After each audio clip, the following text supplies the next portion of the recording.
नमस्ते। चलिए आज चलते हैं इंडिया की हिस्ट्री के एक सुपर एक्साइटिंग दौर में। आज हम 3 ऐसे ग्रेट एम्पायर्स की कहानी में उतरेंगे जिन्होंने इंडिया के नक्शे और किस्मत दोनों को बदल कर रख दिया। तो शुरू करते हैं ये शानदार सफर। तो आज का सफर कैसा रहेगा? इसके 4 स्टॉप्स हैं।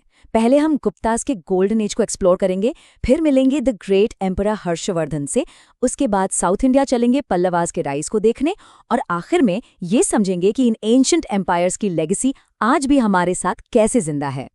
तो पहला स्टॉप है गुप्ता एम्पायर, जिसे इंडिया का गोल्डन एज भी कहते हैं। आर्ट, साइंस, लिटरेचर सब कुछ अपने पीक पर था। लेकिन आज हम एक ऐसी चीज पर फोकस करेंगे जिसके बारे में कम बात होती है, उनका एडमिनिस्ट्रेशन और खासकर उनके टैक्सेस। अब आपके मन में आ रहा होगा, टैक्सेस कितना बोरिंग टॉपिक है। लेकिन रुकिए, गुप्ता एम्पायर का टैक्स सिस्टम इतना यूनिक और डिटेल्ड था कि वो उनकी पूरी सोसाइटी की कहानी बता देता है। चलिए देखते हैं कैसे। जरा इस टैक्स कोड को देखिए। ये कोई आज का जीएसटी नहीं है। भाग मतलब उपज का चौथा हिस्सा। इससे साफ पता चलता है कि इकोनॉमी एग्रीकल्चर पर बेस थी। फिर है शुल्क, बिल्कुल आज की कस्टम्स ड्यूटी जैसा, जो बताता है कि ट्रेड एंड कॉमर्स कितना इंपॉर्टेंट था।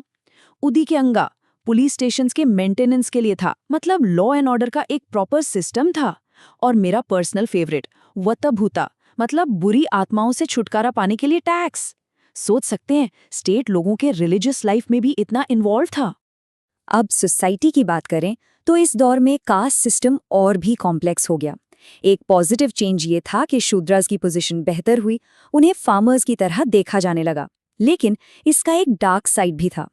चंदाल्स, जिनको अनटचेबल्स माना जाता था, उनकी हालत बहुत खराब थी और उन्हें शहर से बाहर रहना पड़ता था। उस दौर में विमेन्स राइट्स का सीन भी काफी मिक्स्ड था।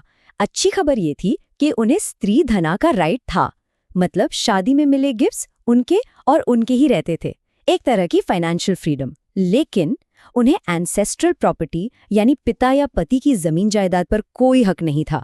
और हाँ, सती प्रथा के भी ट्रेसेस मिलते हैं। हालांकि कुछ टेक्स्ट विडो रीमैरिज की इजाजत भी देते थे। और यहाँ एक सुपर इंटरेस्टिंग कनेक्शन है। उस टाइम जो संस्कृत लिखी जाती थी वो थी गुप्ता ब्राह्मी स्क्रिप्ट में। धीरे धीरे ये स्क्रिप्ट इवॉल्व हुई और बनी सिद्धा मातृका। और गेस व्हाट, इसी सिद्धा मातृका से निकली है हमारी आज की देवनागरी स्क्रिप्ट, वही स्क्रिप्ट जिसमें हम हिंदी लिखते हैं। Amazing right? सीधा कनेक्शन है। तो गुप्तास को ठीक से समझने के लिए चलो उन्हें मौर्यस से कंपेयर करते हैं। मौर्यन एम्पायर बहुत बड़ा था और एकदम सेंट्रलाइज्ड, जैसे दिल्ली से सब कंट्रोल हो रहा हो। गुप्तास का सिस्टम थोड़ा अलग था। उनका जुडिशियल सिस्टम ज्यादा डेवलप था। सिविल और क्रिमिनल लॉ में साफ साफ फर्क था। मौर्यास का फोकस एक्सटर्नल ट्रेड पे ज्यादा था, जबकि गुप्तास के टाइम पर साइंस, आर्ट और कल्चर का एक जबरदस्त एक्सप्लोजन हुआ। तो गुप्तास के बाद नॉर्थ इंडिया का क्या हुआ? एक पावर वैक्यूम सा बन गया था, और इस वैक्यूम को भरा एक यंग डायनामिक राजा ने, जिसका नाम था हर्षवर्धन। चलिए अब इनकी इनक्रेडिबल स्टोरी जानते हैं। हर्षवर्धन की कहानी किसी फिल्म स्क्रिप्ट से कम नहीं है। पहले उनके फादर की डेथ हुई, फिर उनके बड़े भाई राज्यवर्धन को धोखे से मार दिया गया, और तब सिर्फ 16 साल की उम्र में हर्षा को राजा बनना पड़ा। उनका पहला मिशन, अपनी बहन राज्यश्री को दुश्मनों की कैद से बचाना। Just imagine the pressure on a 16-year-old। Harsha ने एक बहुत बड़ा एम्पायर खड़ा किया, लेकिन उसे मैनेज करने का उनका तरीका काफी स्मार्ट था। एक 2-tier सिस्टम था। कुछ एरियाज जैसे बंगाल, मालवा, गुजरात, ये उनके डायरेक्ट कंट्रोल में थे, और दूसरी तरफ थे फ्यूडेटरी स्टेट्स जैसे पंजाब, कश्मीर, नेपाल। ये स्टेट उन्हें टैक्स देते थे, उनकी सुजरेनिटी मानते थे, पर अपने इंटरनल मैटर्स में आजाद थे। हर्षा का सपना था पूरे इंडिया पर राज करना। नॉर्थ तो उनके पास था ही, तो वो साउथ की तरफ बढ़े। लेकिन नर्मदा नदी पर उनका सामना हुआ चालुक्य किंग पुलकेशिन II से, और इस बैटल में हर्षा हार गए। ये एक टर्निंग पॉइंट था जिसने हर्षा के एम्पायर की सदर्न बाउंड्री फिक्स कर दी। और हर्षा के बारे में हमें इतना सब कुछ कैसे पता है? Thanks to the Chinese traveller Xuanzang, जो उसी टाइम इंडिया में थे। उन्होंने अपने अकाउंट्स में लिखा है कि हर्षा बुद्धिज्म के बहुत बड़े पेट्रन थे और नालंदा यूनिवर्सिटी को खूब सपोर्ट करते थे। इनफैक्ट हर्षा खुद एक ग्रेट स्कॉलर थे, उन्होंने नाटक भी लिखे हैं। और ये सबसे इंपॉर्टेंट पॉइंट है, हर्षवर्धन के टाइम से इंडिया में एक नए सिस्टम की शुरुआत हुई, फ्यूडलिज्म। यानी अब ऑफिशियल्स को सैलरी के बदले जमीन दी जाने लगी। इस एक चेंज ने आने वाली कई सेंचुरीज तक इंडियन पॉलिटिक्स को शेप किया। ओके, तो अब नॉर्थ से थोड़ा साउथ चलते हैं। जब नॉर्थ में हर्षा रूल कर रहे थे, तब साउथ इंडिया में एक नई पावर राइज कर रही थी। ये थे कांचीपुरम के पल्लवाज। उस वक्त साउथ में आग लगी हुई थी। सुप्रीमेसी के लिए 3 पावर हाउसेज आपस में लड़ रहे थे, कांची के पल्लवास, बादामी के चालुक्यास और मदुरई के पांड्यास। ये तीनों ही अपनी अपनी धाक जमाना चाहते थे। और यहाँ कहानी में एक जबरदस्त ट्विस्ट आता है।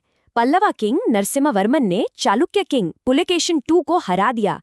हाँ, ये वही पुलकेशिन II है जिन्होंने हर्षा को नर्मदा पर रोका था।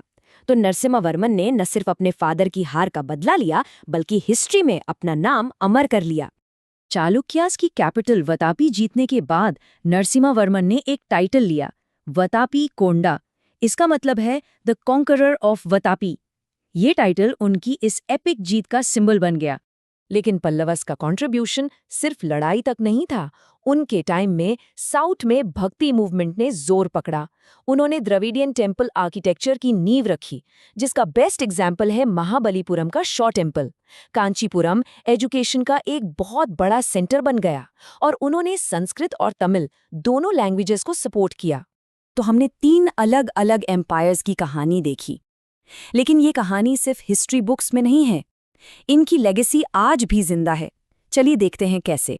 गुप्ता एरा की सबसे बड़ी देन, एक डेवलप्ड जुडिशियल सिस्टम की नींव। सिविल और क्रिमिनल लॉ के बीच का वो क्लियर डिफरेंस आज भी हमारे लीगल सिस्टम का कोर है। हर्षा के टाइम से जो फ्यूडल सिस्टम शुरू हुआ, उसने आने वाली सदियों तक इंडियन पॉलिटिक्स की दिशा तय की। वो राजा और उसके सामंतों का रिलेशनशिप, मिडीवल इंडिया की पूरी कहानी उसी पर बेस्ड है। और पल्लवास की लेगेसी तो हम अपनी आंखों से देख सकते हैं। आज जब हम साउथ इंडिया के उन मैग्निफिसेंट टेम्पल्स को देखते हैं, तो उनका जो द्रविडियन आर्किटेक्चरल स्टाइल है, उसकी शुरुआत पल्लवास ने ही की थी। तो देखा, इनकी कहानी सदियों पुरानी है, पर इनका डीएनए आज भी इंडिया में जिंदा है। हमारे कानून में, हमारी आर्ट में, हमारी भाषा में।